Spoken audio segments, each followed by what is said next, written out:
Good afternoon. Good afternoon, everyone. Today again we are live. So praise the Lord. And today is April 26. Okay, so as you notice, now I'm using my FB Live. Okay, so I will share later. Let us pray. Father God, thank you once again. Every day is really a challenge, but we want to thank you because of your grace and mercy. We glorify your name. We praise you. Another day of short meditation of your word from your servant. Father, forgive us. Give us always the desire to be pleasing and acceptable in your presence. Give us the peace that we cannot find in this world. Heavenly Father, please give us always the desire to hear your word and obey your commandments. May we be united in one spirit, that is to love you and to love all those people around us. In Jesus' name we pray. Amen. Glory to God. So, it's too much hot. The more it's hot today. And as you notice now, I use my FB, this FB Live, okay? Because already I downloaded the OBS, but it seems that so many settings and that needs to configure, and I pray that God will show me the best one for my live stream. Okay, so I will just upload this in my YouTube channel.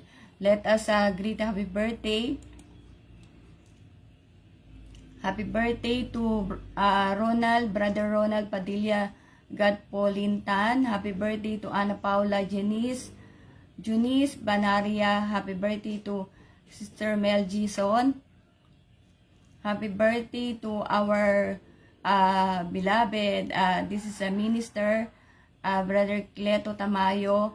And happy birthday to Sister Maricel Anchores Sestracon, my classmate, and my sister-in-law. Happy birthday to Ate Maita Parocha. So, to all the birthday celebrants, I said also, even you're not in my friends list, I pray that God will always give you the desire of your heart and bless you, bless your family, and give you, of course, a healthy body, healthy mind, and may we always do, what God wants us to do. Okay, so to follow the path going to God. Okay, so more blessings to all of you. Okay, God bless all of you. And slow connection again, even I use my FB Live. Okay, so we'll continue. Okay, Home Free Global Crusade 15 in April 28, 4 p.m. In AATF Sports Complex, Malagasang, Cavite.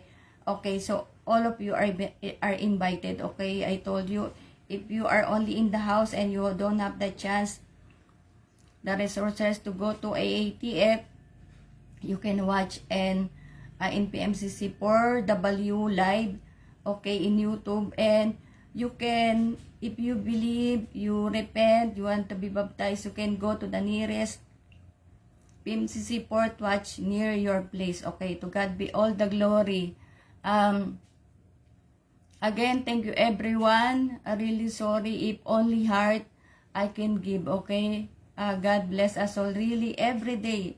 I'm too much tired, Anyway, I don't want to cry as early. I'm really tired. Okay, not because God wants me to do this thing, but my condition that because of this stroke. Okay. Okay, my daughter, she is a special child, but she should not be treated as one. Now she is 18, turning 19 this July. She doesn't know God. Okay. She doesn't know what is the word sorry. Okay. And for all other people, if you have one, do not be sad. Okay. Hello, Sister Maria Elizabeth Toledo Buan. Shout out to you. Okay, thank you for watching. This very short, I want to, to go straight because slow connection always saying. And, okay, do not be sad if you have, like my daughter, okay? And, God is using them also to glorify the Lord, okay? To glorify Him. And, for me, it's quite sad what happened to her, I also said that I am not a perfect mom, okay? And, of course, I'm not blaming the people who is with her for the past 18 years. I also thank them because at least, they care about my daughter, okay? Even something happened, but I wanted to thank them, okay? And,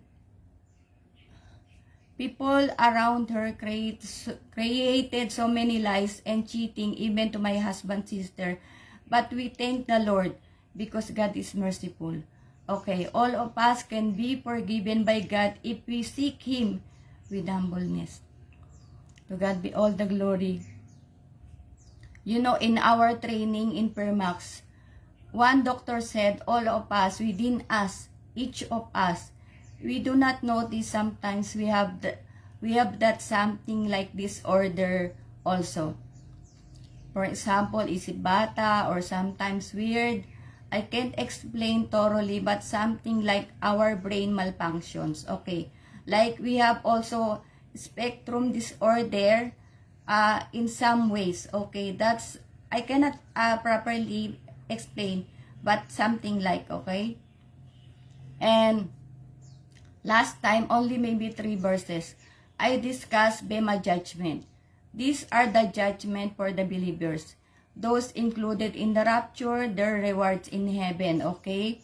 So, and I said, by the grace of God, God told me, PMC Support Watch, one of the churches that is included in the rapture. Okay, glory to God. Bema, seat of Christ, which is the Bema's judgment, which I discussed last time, also known the judgment seat of Christ, is where Jesus rewards believers based on what they did to build His kingdom. Apostle Paul used the word Bema in his writing to give believers hope for the crowns of glory that will not fade away. When Christ comes for His bride, okay, so the church is the bride and then Jesus Christ is the groom. Believers, okay, that will be, okay. Today, I will discuss in short, okay, the Great White Throne, okay. Only maybe 1 verses, 3 verses. The Great White Throne speaks of the final judgment of humanity. It is Jesus' public recognition of decisions already made. It is where Satan, his fallen angels, and unbelievers are judged. It is the last judgment before all who oppose God are cast into the lake of fire. To God be all the glory. Sorry. It's really hard to talk, I hope you understand me. Like, since 2021, I don't have the, what you can say, the real rest. Revelation 20:11 to 15. Then I saw a great white throne and Him who was seated on it. The earth and the heavens fled from His presence, and there was no place for them. And I saw the dead, great and small, standing before the throne, and books were opened. Another book was opened, which is the book of life. The dead were judged according to what they had done, as recorded in the books. The sea gave up the dead that were in it, and death and Hades gave up the dead that were in them, and each person was judged according to what they had done. Then death and Hades were thrown into the lake of fire. The lake of fire is the second death. Anyone whose name was not found written in the book of life was thrown into the lake of fire. To God be all the glory. I took in Tagalog also. This will be very short because my pace or it's very hard. Apocalypse 20:11 to 15. At nakita ko ang isang malaking luklukang maputi, at ang nakaluklok doon, nasa kanyang harapan ang lupa at ang langit ay tumakas at walang nasumpungang kalalagyan nila. At nakita ko ang mga patay, these 12, malalaki at maliliit na nangatatayo sa harapan ng luklukan at nangabuksan ang mga aklat. Nabuksan ay at ang ibang aklat na siyang aklat ng buhay, at ang mga patay ay hinatulan ayon sa mga bagay na nasusulat sa mga aklat ayon sa kanilang mga gawa.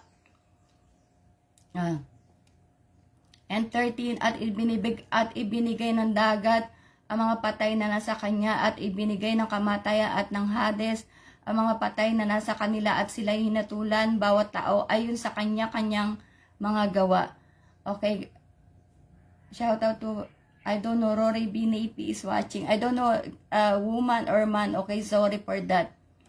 This will be quick, okay? So that, because you know, my FB Live to be uploaded, it's really now, it's too much, like every day I need to upload like more than 5, and it's really tiring in myself. I always say God sees everything. We cannot hide our wickedness and evil doings from God. In Romans 6:23, for the wages of sin is death, but the gift of God is eternal life in Christ Jesus our Lord. Okay, so in Tagalog, sapagkat kamatayan ang kabayaran ng kasalanan, ngunit ang walang bayad na kaloob ng Diyos ay buhay na walang hanggan sa pamamagitan ni Kristo Jesus na ating Panginoon. Okay, so there is a free gift. Just I'm reminding everyone that so that you will not be thrown in the lake of fire for the judgment. Okay, there is a free gift that God is giving because God loves us so much. Okay, so that one I told you in Romans 6:23, and only the way is Jesus Christ. Okay, so we have to believe that Jesus is our Lord and Savior. He will be the one to give us peace. Okay, and Home Free Global 15 Crusade here in the Dagupan CSI Stadia on May 12, 2024. I hope the people here will receive salvation before it's too late. No need also to wait. You can visit any PMCC Port Watch near you. By God's grace, 1589 or more churches around the globe, the PMCC Port Watch, and 74 countries around the globe. Okay. Those people who are sharing like graven images, saying, nang ma-share ko to, sinuwerte ako. Okay, I put that in Tagalog, you know. Like, when I share this one, the graven images of small Jesus Christ, of ni Maria, they're saying that, nang ma-share ko to, sinuwerte ako, like that, okay? So it's too much hot.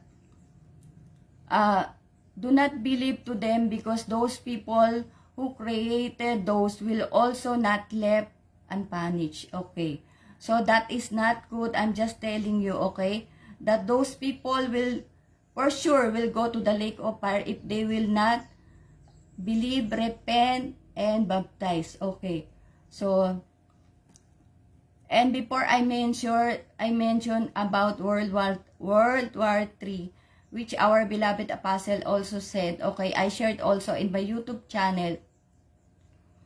Actually, we already studied that in Dubai with our beloved Bishop Aldrin Palanca. Also, the impact of World War III. I said I will wait for God's answer to me because Holy Spirit told me to say that. And yes, there is World War III. Okay, today God showed me, and glory to God. I want to share this song to you. Before I finish, I told you it's very quick live because I want to rest, you know. I want to rest, but for sure I will do all the commandments of God. You know that I was commanded. Okay, I am commanded. That's why only few days left for me, and of course I know God, no? So I will not say that I will be punished or something. It's up to Him, but He knows I'm doing my best even I'm so much tired. I want to share this. Okay, so please listen.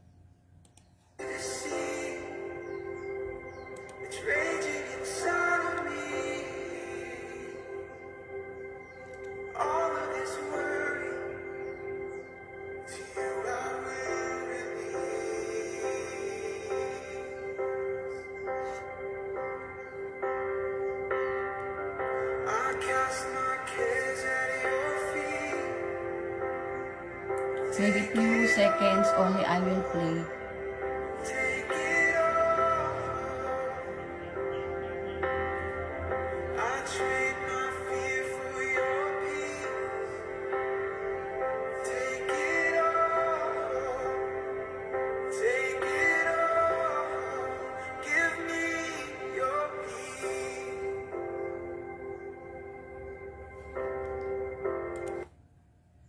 Okay, that's it for today.